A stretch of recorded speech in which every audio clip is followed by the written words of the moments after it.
Hello guys, நம்ம இன்னைக்கு பார்க்க போகிற ஒரு ஹெல்த்தியான கருவேப்பிலை பொடி ரெசிபி தான் பார்க்க போகிறோம். இதுக்கு ஒரு கடாயில் 2 டேபிள் ஸ்பூன் நல்லெண்ணெய் ஊற்றி கருவேப்பிலை சும்மா ரோஸ்ட் பண்ணி எடுத்துக்கலாம். 2 நிமிஷத்துக்கு ரோஸ்ட் பண்ணி எடுத்து மாற்றி வச்சுக்கோங்க. அதுக்கப்புறமா அதே கடாயில் 2 டேபிள் ஸ்பூன் கடலெண்ணெய் ஊற்றி நம்ம 4-5 பல் பூண்டு, எண்ணெய் சூடனுக்கு அப்புறமா 4-5 பல் பூண்டு போட்டு சும்மா லோ ஹீட்டில் ட்ரை ரோஸ்ட் பண்ணி எடுத்துக்கோங்க.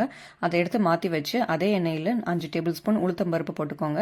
உளுத்தம்பருப்பு கொஞ்சம் நல்லா பொரிஞ்சதுக்கப்புறமா 4 டேபிள் ஸ்பூன் கடலைப்பருப்பு போட்டுக்கோங்க. ரெண்டும் நல்ல ஒரு லைட் ப்ரௌனிஷ் கலர் வரும்போது ஒரு கைப்பிடி நிறைய வேர்க்கடலை எடுத்திருக்கேன். வேர்க்கடலையும் போட்டு நல்லா ஃப்ரை பண்ணி எடுத்துக்கோங்க. அதை எடுத்து மாற்றி வச்சுக்கோங்க. அதுக்கப்புறமா அதே கடாயில் ஒரு டேபிள் ஸ்பூன் கடலெண்ணெய் ஊற்றி ஒரு 3 டேபிள் ஸ்பூன் ஜீரகம் போட்டு 4-5 வரமிளகா, ஒரு 1/4 டேபிள் ஸ்பூன் பெருங்காயம், ஒரு சின்ன துண்டு புளி எல்லாத்தையும் போட்டு நல்லா வறுத்துக்கோங்க.